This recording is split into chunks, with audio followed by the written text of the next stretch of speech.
Hi everyone, welcome back to the channel. So today we are going to read a very interesting and rather I would say very a story full of humor, sarcasm, and there are multiple elements used, satire also.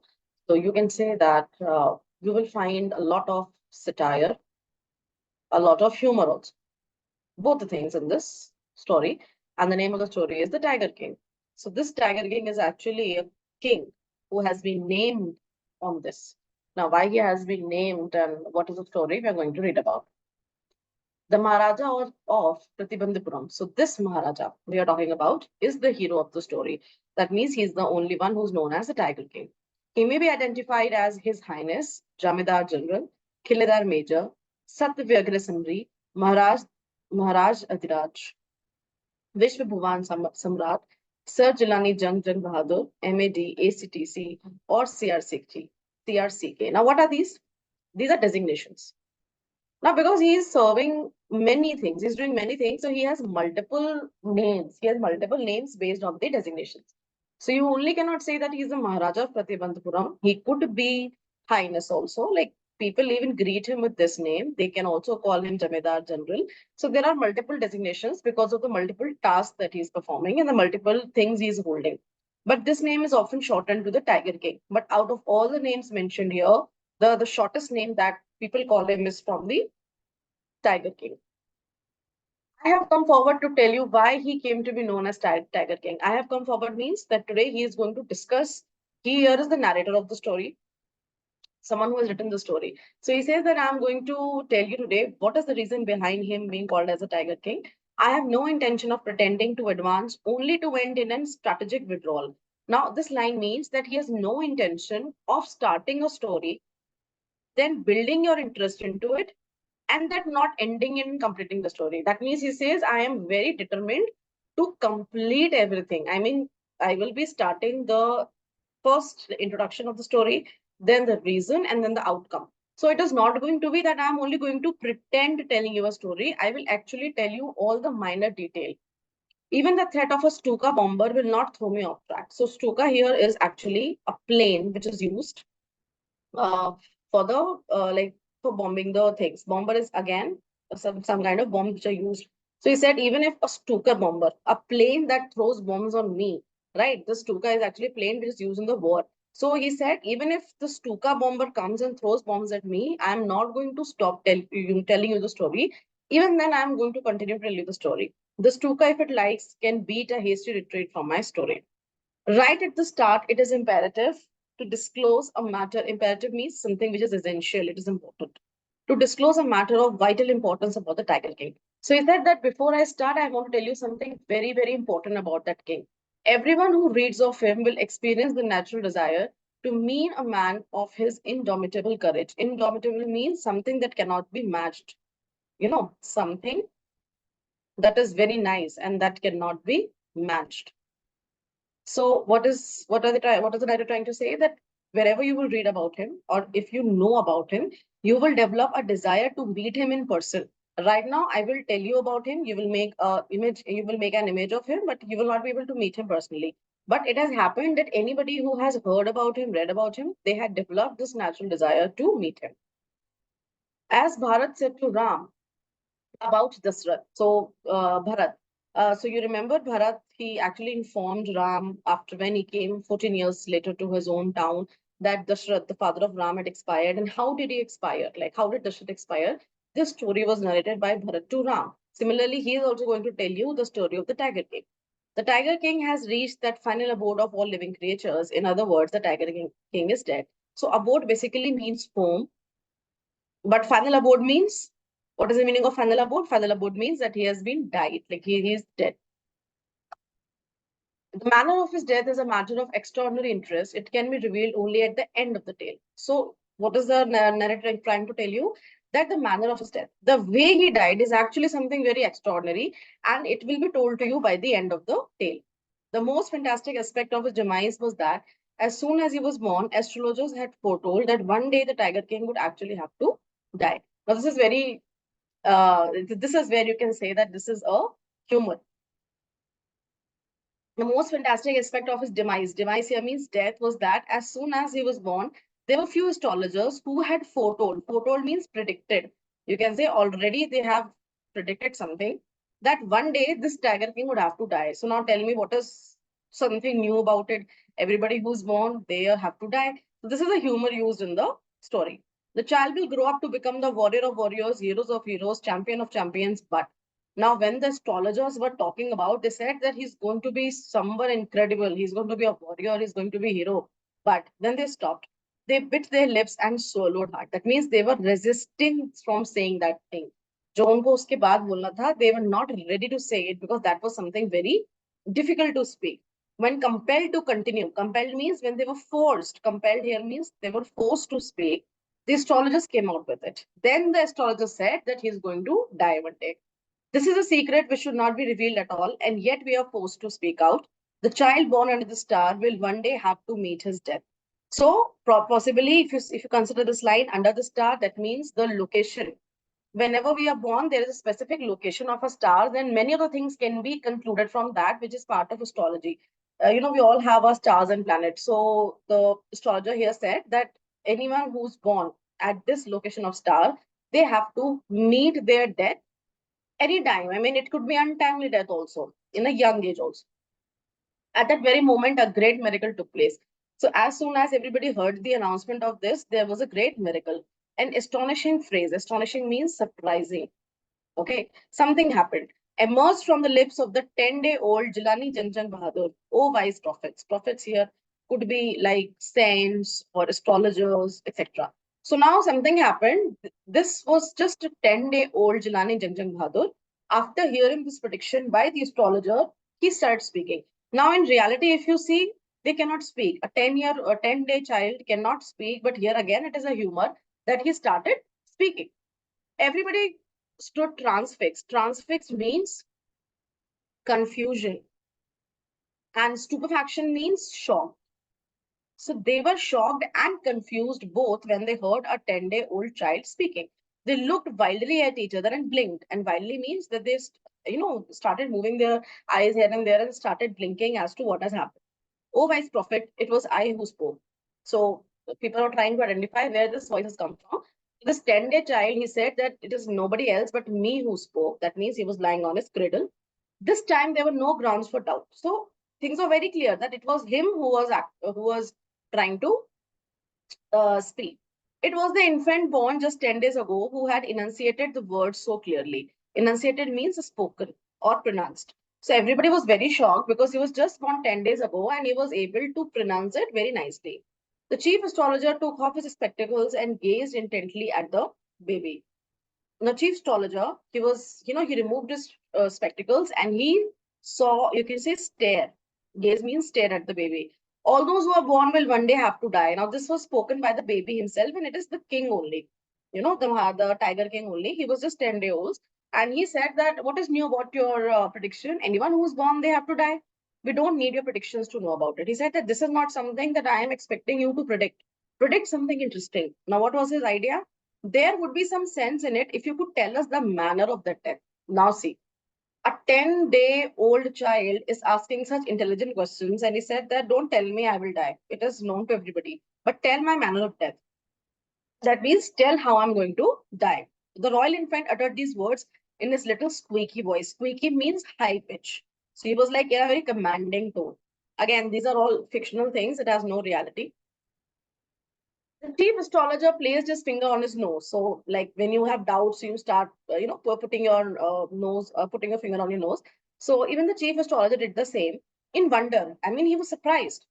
Wonder means surprised here. There are two wonders, so don't get confused. WANDER is to roam or move without a name. Okay. And wonder means to think. A baby barely 10 days old opens its lips in speech. That means a baby who's just barely means hardly 10 days and he's opening his lips in speech. Not only that, it also raises intelligent questions. Incredible. Rather like the bulletins issued by the War Office than fact. Now, they were surprised to see that a 10-day-old is actually speaking fact and he's speaking speeches. It is very surprising. The chief astrologer took his finger off his nose and fixed his eyes upon the little prince. So, after thinking a lot, he actually stared on the face of the prince. The prince was born in the hour of the bull. The bull and the tiger are enemies, therefore, death comes from the tiger. So when he checked the location of the star, he said that you have been born in the hour of bull, and bull is the enemy of the tiger. So who's going to kill you? A tiger is going to kill you. You may think that Crown Prince Janjan Bahadur was thrown into a quake. Quake means he was nervous or shocked. When he heard the word tiger, that was exactly what did not happen. Now, suppose if somebody tells you that you're going to be killed by a tiger, it is very natural that you will fear, because you never know, someday you are going to forest to click some pictures and maybe you're interested in photography, and then you see that a tiger comes and kills you. So naturally, see, all of us die natural deaths. Some of us die naturally, some of us may have different reason.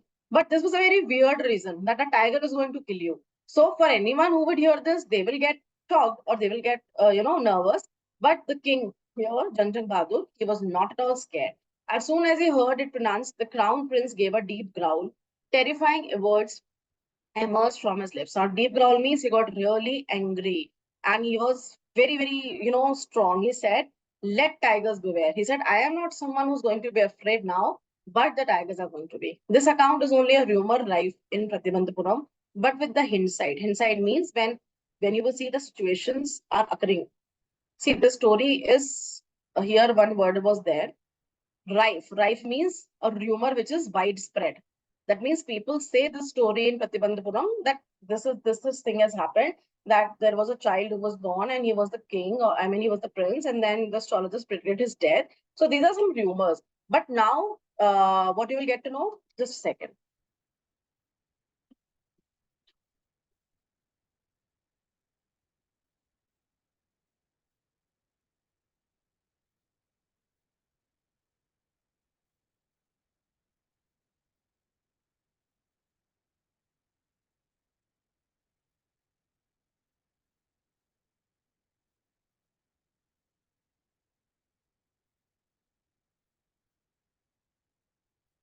Yes. So, everybody believed that it was a rumor, but in the hindsight means when you will see the situations occurring in the story, you will understand that probably something was truth. Crown Prince Jantan Bahadur grew taller and stronger day by day. No other miracle marked his childhood days apart from the event already described. So now he became taller and stronger because he knew that someday something has to happen, but he was still a prince. He was not a king, he was small. No miracle had happened in his childhood days except the thing that was being told. Okay. The boy drank the milk of an English cow and was brought up by an English nanny, tutored in English by an Englishman, saw nothing but English films, as exactly as the crown princes of all the other Indian state did. That means, now see, this is a satire. I told you that it will have humor also, satire also. Satire is that even people at that time when the Britishers were there, they were completely ruled or they were completely slaved by them. He is drinking the milk of an English cow. So they were actually the slaves. The rich people were the slaves because they wanted good services, but from the English. They never used any other thing. So English cow milk was provided to him. English nanny was there for tutoring him. Everything was English. So this a particular time when India was under the British rule, those people who were rich, the king and princess, they were already slave of them and they were enjoying their slavery. So this is a satire here that is used. Satire means something which looks like humor, but it is basically a taunt. When the age of 20, the state which had been with the court of wards until then came into his hand. Court of wards now, who are these? These are like group of people who take care of the kingdom until the time the king is able to be eligible. So now you can see before the age of 20, he was not eligible, he was not mature enough. So till the age of 20, these group of people were running the kingdom. They were the head. But when the prince turned at the age of 20, these group of people they came back, and now the ruler of the particular state or king, like the ruler of Pratibandhapuram, was nobody but the Tiger King. But everyone in the kingdom remembered the astrologer's prediction. But now, when he became the king, everybody in the kingdom they started remembering the prediction that was given by the astrologer, because they knew that if he is going to be the king, then one day he will die. Many continued to discuss the matter. Slowly, it came to the Maharaja's ear. So when they started talking, slowly and gradually, it came to Maharaja's ears also. Like these things were told to him. There were innumerable forests in the Pratibandhapuram state. They had tigers in them. The Maharaja knew the old saying, "You may even kill a cow in self-defense." Now, this has a very important meaning. See, cow in our tradition, in Hindus, is considered to be a very sacred thing. But somebody has told him that even if you have to save yourself, you can even kill a cow. That means this is an unholy act, something which is not supposed to be done, which is very bad. But he had heard it from somebody that in case you want your self defense, then you can even kill a cow. So what thought came in his mind that even if in self defense I can kill a cow which is not supposed to be killed, then tiger has no holy or religious meaning. I can easily kill a tiger. There could certainly be no objection to killing tigers in self-defense. So now this thought came into his mind that let me start killing all the tigers, because killing a cow may be something that people might object to, but yet people are doing that. So if I kill tiger, nobody's going to object it. The Maharaja started out on a tiger hunt. Now this is something that is the first phase. At the age of 20, what he started doing, he started hunting of tigers. The Maharaja was thrilled beyond measure when he killed his first tiger. He sent for the straight astrologer and showed him the dead beast. Now, the predictions of the astrologer was that he will be killed by a tiger. So the first tiger that the king killed, he actually took the dead body of the tiger and sent it to the astrologer and said, now what is your take on this? What will you say? This beast has been, killed by me. And you told me that this beast is going to kill me. So what are your thoughts? What do you say now? He demanded me, he asked the astrologer, what will you say? Was your prediction false? Your Majesty may kill 99 tigers. Now, again, I told you, this person was known by, he had many names, Your Majesty, Your Highness, etc. So he said, Your Majesty may kill 99 tigers in exactly the same manner. But he said, see, you may kill 99 tigers. Now, that means at that point of time, he has not given the complete prediction. He said that you may kill 99 tiger in the same manner that you have killed it today. But there is a twist to the 100th tiger. But what? Speak without fear. This is said by the king. He said, dear astrologer, tell me the exact thing, what you're trying to say. But you must be very careful with the 100th tiger. So he said that you are being, threatened not by the 99 tiger. You will be successfully able to kill them, but the 100th tiger will be killed. Now again he says, what if the 100 tiger were also killed? He said, what if I kill the 100 tiger also? Then I will tear up my books on astrology, set fire to them. He said, this is the astrologer here. So the astrologer said that I'm going to burn my books of astrology because I have read it for so long. I have got good, experience. And if really this thing happens, then I'm going to burn all the books of mine. And I shall cut off my tuft. Tuft here is this choti that saints have, you must have seen all the saints and priests of previous time. They were bald head, but one pony at the end. So he said that I'm not only going to burn my books of astrology, I will leave the astrology as a profession, but I will cut my tuft also. I will make my hair short and become an insurance agent. Again, this is humorous. He said that I'll leave everything and be an insurance agent. The astrologer finished on in an incoherent note. Incoherent means these things were not matching. See, one side is saying I'll cut my hair, and other side is saying I'm going to be an insurance agent. So these are very conflicting things, like they're not related things. So we end up saying very unrelated things. From that day onward, it was celebration time for all the tigers inhabiting Pratibandhapuram. Why was it the celebration time for Pratibandhapuram? Can you make an idea? Now, because the Tiger King, he said, the Maharaja, he said that nobody is going to kill the tiger because I have to kill the 100th tiger. And that's how I'm going to save my life. The state banned tiger hunting by anyone except the Maharaja. So a complete ban on tiger hunting was imposed, but only the Maharaja could do it. A proclamation was issued. Proclamation is, you can say, an order. Proclamation here means an order from the state was issued to the effect. Effect means immediately at that point of time, it will be implemented that if anyone dared to fling so much as a stone, even if you throw a stone at a tiger, all his wealth and property would be confiscated. Confiscated means they will be taken from him forcefully. So if anyone in the town would dare to even throw a stone on a tiger, and then if this comes to the notice of the state, then they're going to confiscate, like take his own property into their own action. The Maharaja vowed he would attend to all other matters only after killing the 100 tiger. Now that was a very stupid decision made, but he made a vow. Vow here means he promised that now I will look into the matters, other matters of the state only after killing the 100 tigers. Until then, other people can look after the kingdom. Initially, the king seemed well set to realize his ambition. So he was very ambitious, he was very determined. Not that he faced no dangers, there were times when the bullet missed its mark. So there were many dangers also while he went on hunt. Sometimes the bullet would miss the target. Sometimes the tiger leapt upon him. That means the tiger attacked him. And he fought the beast with his bare hand. Sometimes it even happened that he did not fight with the gun with a gun or bullet, but he fought the beast with the bare hands. Each time it was the Maharaja who won. So every time when it happened, who was the one who actually won all the struggle? It was the Maharaja. At another time, he was in danger of losing his throne. But there was one time when he thought that his throne is going to be captured by somebody else. A high ranking British officer visited Pratibandhupuram. He was very fond of hunting tigers and fonder of being photographed with the tigers he had shot. As usual, he wished to hunt tigers in Pratibandhupuram, but the Maharaja was firm in his resolve. Resolve means decision.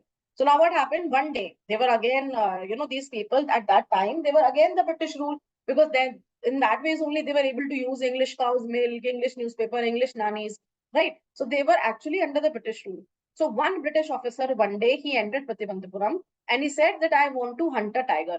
And more than hunting a tiger, he was just interested in taking a picture with that tiger, because the earlier British officers or the king, they used to, click pictures of them hunting and poaching, and you can find out the skin in their houses, the photo of their houses. So maybe he wanted to do that. But Maharaja, he denied. Why? Because he wanted to kill all the tigers. So he said no to the British officer. And then he feared that British officer might get annoyed and he can remove Maharaja from the position. No doubt Maharaja is the king of the state, but above Maharaja is the British officer. So even if he wants, he can throw Maharaja out of the state and say that Pratibandhupuram belongs to someone else, or I am going to be the ruler. So he was scared. He refused permission. I can organize any other hunt. So there was a proposal sent that if you want to hunt, I can allow you for hunting of many other animals. You may go on a boar hunt. You may conduct a mouse hunt also. So the king said that you can even kill a boar, a mouse, even a mosquito. But tiger hunt, that is impossible. He said that I am not going to hunt the tiger. The British officer secretary sent word to the Maharaja through the Diwan that the Durai himself did not have to kill the tiger. So here, Diwan is the secretary of the British officer secretary sent word to the Maharaja through the Diwan. Diwan here is the secretary of the Maharaja, okay? And Durai is basically the one person or messenger of the British officer. So he said that the British officer did not want to kill the tiger, he just wanted to take a photograph. The Maharaja could do the actual killing. What was important to the Durai was a photograph of himself holding the gun and standing over the tiger's carcass.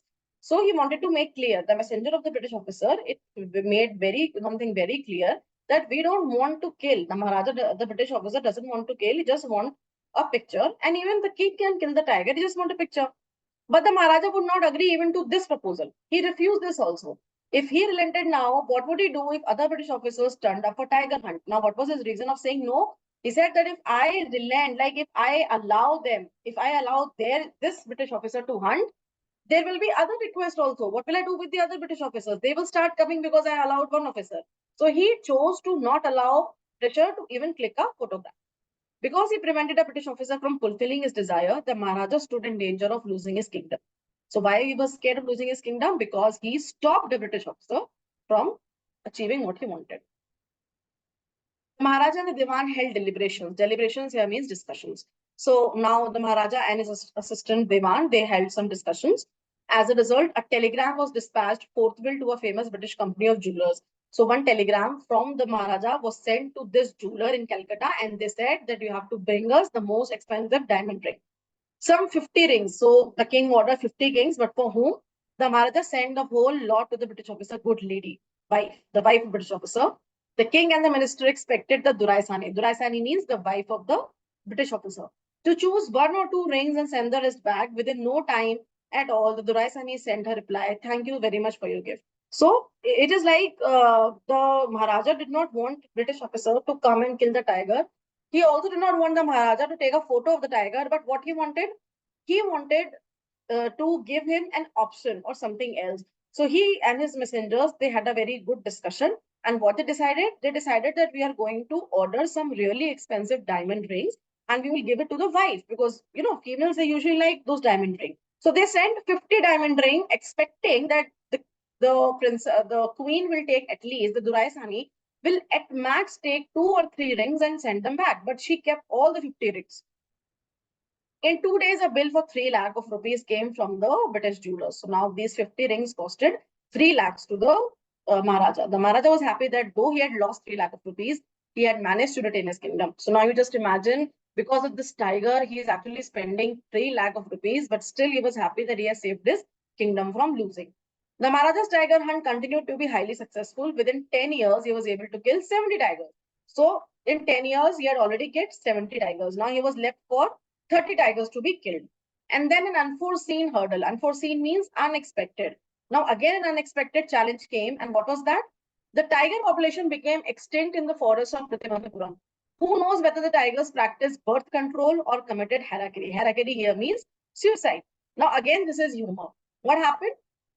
The tigers in the Pratibandhapuram, they were extinct now because 70, so many tigers have been killed. 70 tigers have been killed. Now the tigers in Pratibandhapuram, I think they were all lost. Like they were completely gone and there were no production. There were no tigers there. So everybody started imagining that probably they have used birth control. That now the female tigress cannot give birth, or they started committing suicide. This is said in all humor, or simply ran away from the state because they desired to be shot by Britishers alone. So now, even somebody said that maybe they are leaving the forest because they want to be killed by the British hands only. These are just sarcastic things which are being said. One day, Maharaja sent for the Devan Sahib, aren't you aware of the fact that 30 tigers still remain to be shot down by this gun of mine? He asked, brandishing the gun. Brandishing means just touching the gun in a very angry manner. So one day, Maharaja got a little upset and he called his Devan, like the assistant, the secretary, and he said, I have given you some work. You don't remember that 30 tigers are still remaining. I have to kill this 30 tiger. Shuddering at the sight of the gun. Now, shuddering means he was fearful because he saw the gun. The Devan cried out, Your Majesty, I am not a tiger. So the assistant, he confused himself. He said that you are showing this gun to me because you want to kill me, but I'm sorry, I'm not a tiger. Which idiot would call you a tiger? So the king says that you are an idiot. You are not a gun. You are neither a tiger nor a gun. Divan Sahib, I summoned you here for a different purpose. I have decided to get married. Now, summon here means to ask him to come. See, when you summon someone, no, that person is supposed to follow your order. Summons are basically legal things in the court. But for the king time also, when king and rulers used to be there, they used to summon people. They used to call. They used to send a notice that call the person right now. If you are being summoned, you have to be present there at whatever the time is mentioned and whatever the date is mentioned. So he said that I have called you because I wanted to get married. Now, when the Divan heard this line, he got again nervous.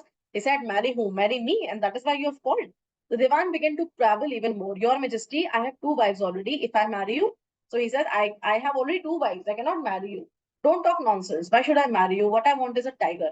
Now, what he said this thing in a way that the Divan got again confused. He said that I don't want to marry you, but I want a tiger. So, what is the hidden meaning outside? The Divan thought that the king wanted to marry a tiger. Your Majesty, please think it over. Your ancestors were married to the sword. If you like, marry the gun. A tiger king is more than enough for this state. It doesn't need a tiger queen as well. He said that, see, there were people in your, there were people, ancestors of your, in your kingdom. They had married the sword. That was acceptable. But now you will marry a tiger queen. This is not acceptable. We already have a tiger king. We don't want a tiger queen. The Maharaja gave a loud crack of laughter. He literally laughed. I'm not thinking of marrying either a tiger or a gun, but a girl from the ranks of human being. First, you may draw up statistics of tiger population in the different native states. Native means close states to Pratibandhapuram. Next, you may investigate if there is a girl I can marry in the royal family of a state with a large tiger population. So, what was the task given to this Divan? So, the king demanded, you can say, Divan to make a list of all those states that were close to Pratibandhapuram and all those states which had larger population of tiger population. And once he found out the place that has a larger tiger population, he has to find out if there is actually a royal family who has a daughter, so that he can marry the daughter and then kill the tigers in that state.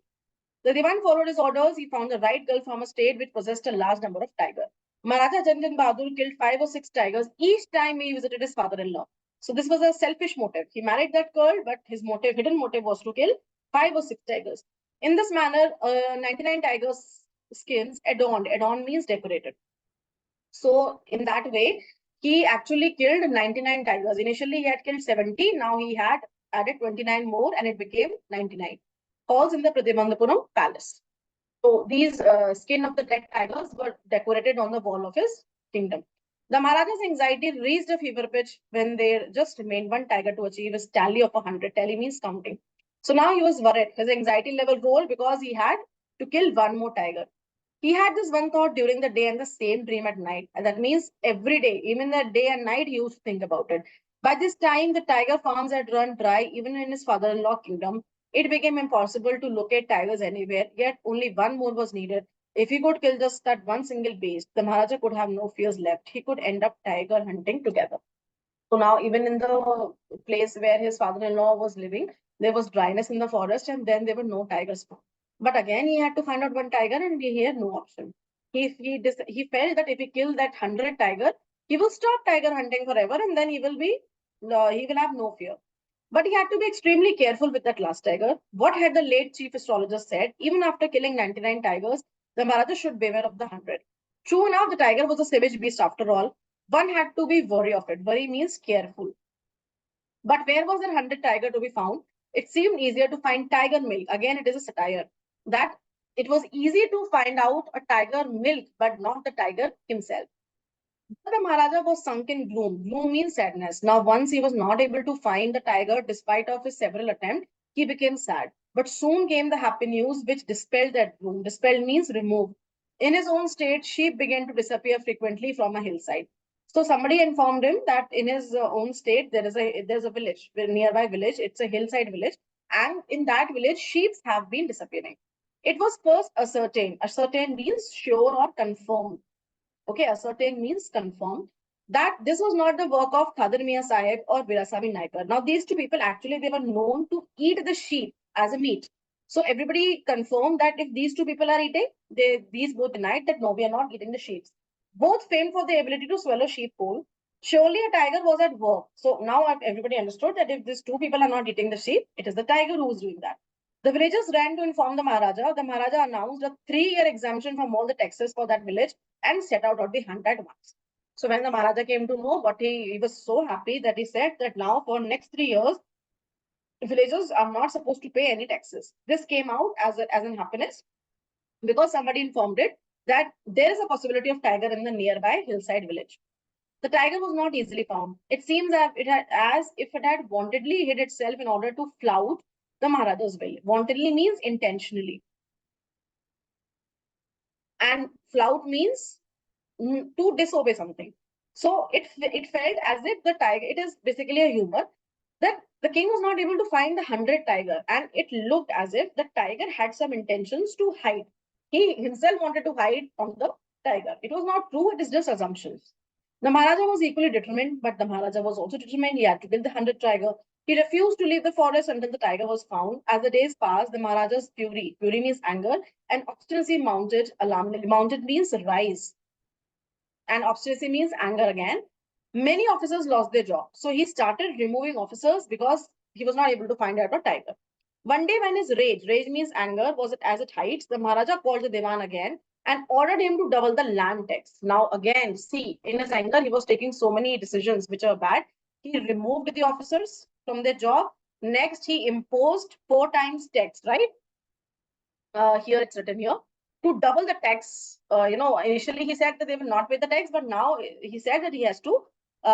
He called the Diwan to inform everybody that now tell the messengers and the people, everybody, that they have to pay double the tax. The people will become discontented. So Diwan said, sir, if you do like this, the people are going to be dissatisfied. Discontented means they will not be satisfied with this. Then our state too will fall a prey to the Indian National Congress. Then probably they will not follow you, and they will join the Indian National Congress if you do that.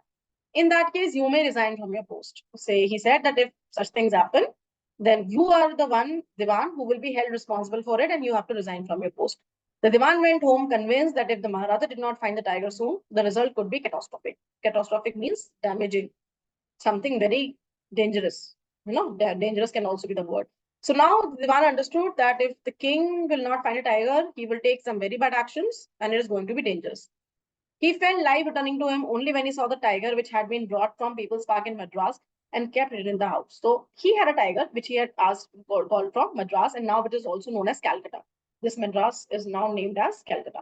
At midnight, when the town went in sleep, the Diwan and his aged wife dragged the tiger to the car and shoved it into the seat. The Diwan himself drove the car straight to the forest where the Maharaja was hunting. When they reached the forest, the tiger launched a satyagraha and refused to get out of the car. Satyagraha means disobedience. So in the night, what did Diwan and his wife did? They carried the tiger into the car, and then they actually asked him to come out of the, forced him to come out in the same forest where the king had heard the news. The Diwan was thoroughly exhausted, and Satyagraha means the tiger was unwilling to come out. He was disobedient. The Diwan was thoroughly exhausted in his effort to haul the beast out of the car and push it down to the ground. So he was really exhausted because he has to continuously push the tiger to come out. On the following day, the same old tiger wandered into the Maharaja's presence and stood as if in humble supplication. Master, what do you command of me? It was with boundless joy that the Maharaja took careful aim at the beast. The tiger fell in a crumpled heap. The next day, when the Maharaja was told that, you have to come again and see, and the Maharaja was able to spot this tiger, and then he shot. I have killed the 100 tiger. My woe has been fulfilled. That means the promise he had made was fulfilled. Maharaja was overcome with elation. Elation means happiness. Ordering the tiger to be brought to the capital in grand procession, the Maharaja hastened away in this car. Hastened means in hurry. So now he was very happy. He announced that now we are going to have a feast. And he quickly went into the car and he said, now all of you have to come and wait for a big feast. After the Maharaja left, the hunters went to take a closer look at the tiger. The tiger looked back at them, rolling its eyes in bafflement. Bafflement means confusion. So once the tiger left, once the king left, the hunters and the kingdom people, they actually went close to the tiger and they were about to pick him up when they found something very strange. The man realized that the tiger was not dead. The bullet had missed it. It had fainted only because of the shot of the bullet whizzing past. The hunters wondered what they should do. They decided that the Maharaja must not come to know that he had missed his target. If he did, they could lose their jobs. One of the hunters took aim from a distance of 1 foot and shot the tiger. This time he killed it without missing his mark. Now what happened? When the king had actually the bullet missed the tiger and the tiger had not died. It had just fainted because of the loud noise. When the hunters came to know about it, they were certain that if they tell the same story to the king, then he's going to again do some disastrous thing. So they decided to kill the tiger there and then. Then, as commanded by the king, the dead tiger was taken in procession to the town and buried. A tomb was erected on it. A few days later, the Maharaja's son's third birthday was celebrated. Until then, Maharaja had given his entire mind over to tiger hunting. He had no time to spare for the crown prince, but now the king turned his attention to the child. So after few days later, it was the third birthday of his son, Maharaja's son. So because since he was always involved in tiger hunting, he has not given time to his son, but now he wanted to enjoy and give time to his son as well. He wished to give him some special gift on his birthday. He went on to the shopping center in Pratimantpuram and searched every shop, but couldn't find anything suitable. Finally, he spotted a wooden tiger in a toy shop and decided it was the perfect gift. The wooden tiger cost only 2 annas and a quarter. See, annas here, you can say that these, suppose if it is 1 rupee. So 1 rupee was also divided into annas. There were certain parts, okay? And 1 quarter, if you talk about, it had four annas, okay? So when he says that it has 2 annas and 1 quarter, that means 6 annas total. So this rupees, that time they used to follow this, that this 1 rupee, simple rupee was divided into annas and 1 quarter had 4 annas. Finally, he spotted a wooden tiger in a toy shop and decided it was a perfect gift. So what was the cost of the wooden tiger? It was 6 annas. Real cost it was that. But the shopkeeper knew that if he quoted such a low price to the Maharaja, he would be punished under the rules of the emergency. So he said, Your Majesty, this is an extremely rare example of craftsmanship, a bargain at 300 rupees. So now the shopkeeper knew that it was very cheap. The tiger, this tiger, wooden tiger, it was just of 6 annas.